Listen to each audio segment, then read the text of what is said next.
अब चाहिँ म ब्यागमा पुगिसकेको छु नि। पहिला पहिला यस्तो हुन्थ्यो हाम्रो दिदी हैन प्याट प्याट भात दिनी म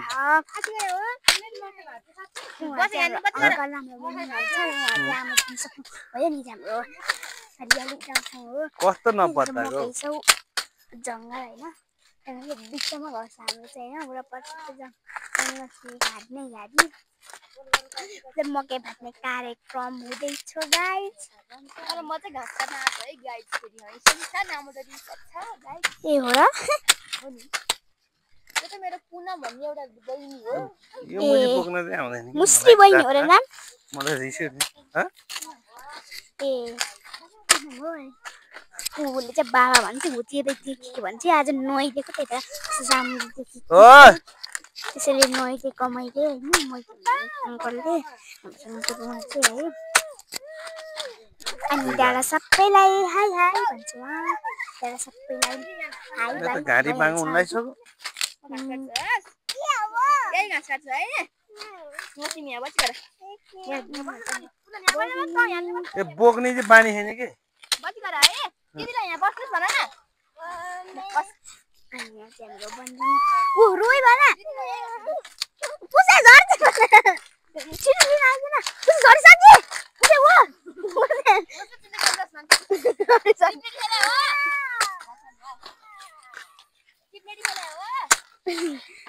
चिप्लेट हाम्रो बहिनी चाहिँ चिप्लेट खेल्ने म गाउने गीत गाउँछु हैन गीत गाउँछु माथि माथि लिएर जाने यतातिर यसो माथि माथि लिएर न हामी माने माथि माथि के माखला गराबाट हामी घसन भन्ने तपाईँ छोरा बगाइदिने त्यस्तो भन्नुहुन्छ हाम्रो दिदीले चाहिँ के भात हो यो त उहाँले हाम्रो कापिसक्नु हो म चाहिँ हिँड्छु हैन किरा होइन नि जु चित्र यतातिर त्यस्तो बन्दैन छैन म घाट जान्छु के थाहा देखिदिनु म त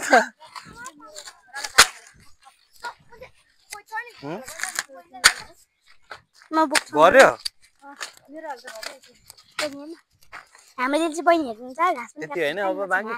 काकाहरूको किनाएको होइन हेर्न सक्नुहुन्छ उहाँ पुग्नु हाम्रो काकाहरू तपाईँको भरेको काकाले अब मकै बोक्नुहुन्छ नि हाम्रो बहिनी हो म त यहाँ राख्नु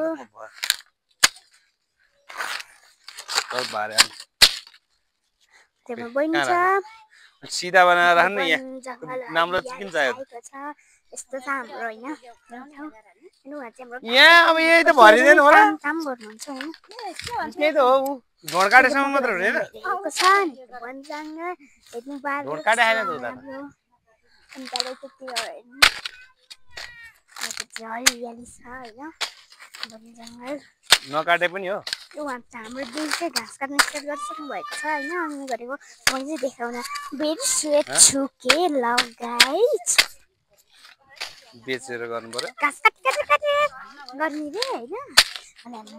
भनिसक्नु भयो हाम्रो दिदीजीले हजुर हजुर हजुर झर्छ हैन हाम्रो बहिनी यही म यही राख्ने नमिल्दो रहेछ त्यो डोको देखाएर राखेर ल कता कता ल ल मेमे बाबा नानी ल जान जो गाना म छोड्न आउँदै ओ ओरा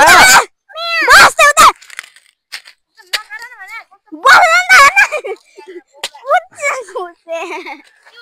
बाबा नि हो वो भने यार छोड ओ अल बस भन न टिका तिमी जाऊ भन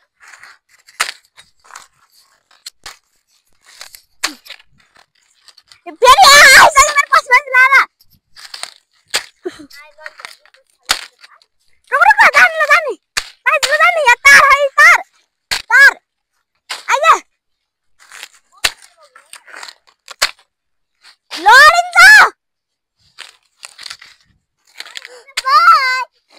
नहीं ना आए मासले म आफै लड्नु नि त्यो सरी है मैले पुग्दा बिस्तारै न है लड्छ अरे ए तल गरम पुग्यो भने हान्दिने बिस्तारै न बिस्तारै मकै हो त मकै मकै हे बिस्तारै न बिस्तारै मकै हे भन्नु पर्छ नि त नि हिँड्नु पर्ने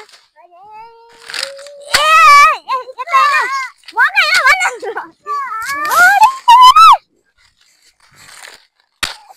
लिन छिटै न मकै हो भने हिँड मकै हे हिँडाओ जल्दी हिँडाओ बिस्तारै हिँडाओ मकै पक्की पक्की लै हैन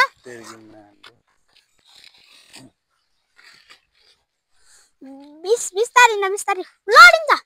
टुप्पा काट्या भएर के होला मकै हो मकै रगा अब बाप्पा जान्ला रे बाप्पासँग जाने हो तिमी हो तिमी बाप्पा यस पापा नो पापा के गरे फोरौँ त टाउको के बुझी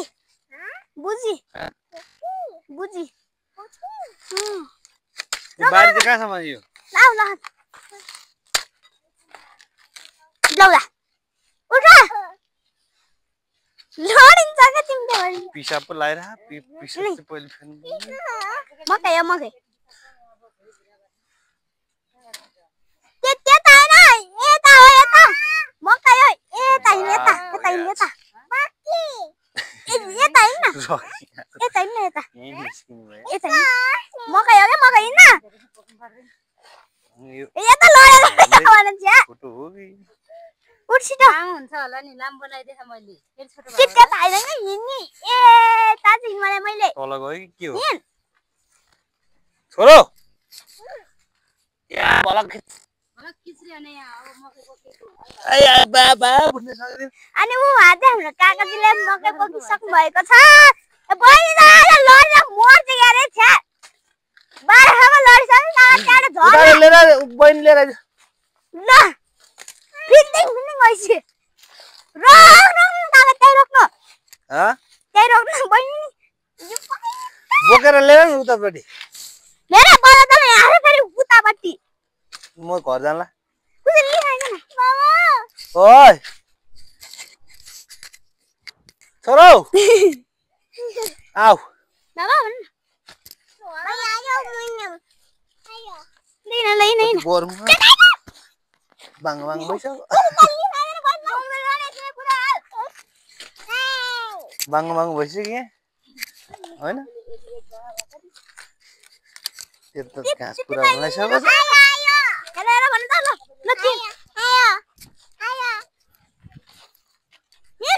ट्र्याक्टरले जोत्दैन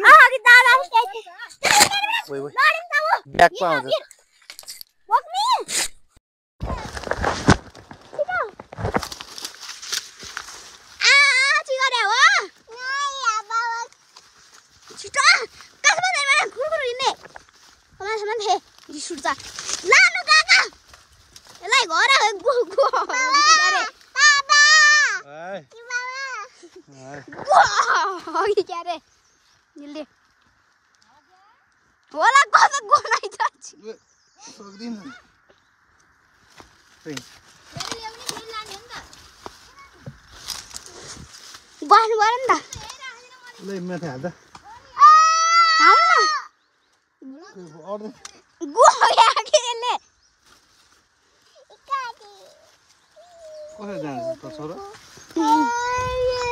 हाम्रो बहिनी चाहिँ जाँदैछ होइन बहिनी चाहिँ जाँदैछ यो उकालो कसरी चढ्छ हो होइन मकै छिटो काकालाई गाह्रो भने हाम्रो अङ्कलले चाहिँ भारी बोकिसक्नु भयो लड्छ जानै पर्ने अनि चाहिँ हाम्रो अङ्कलजीले बहिनीलाई उतापट्टि लैसक्नु भयो अनि म पनि जान्छु होइन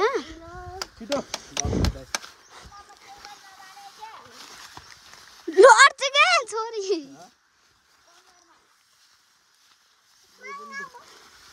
अब चाहिँ भन्न लाग्छु म बुझ्न परिसक्यो बरु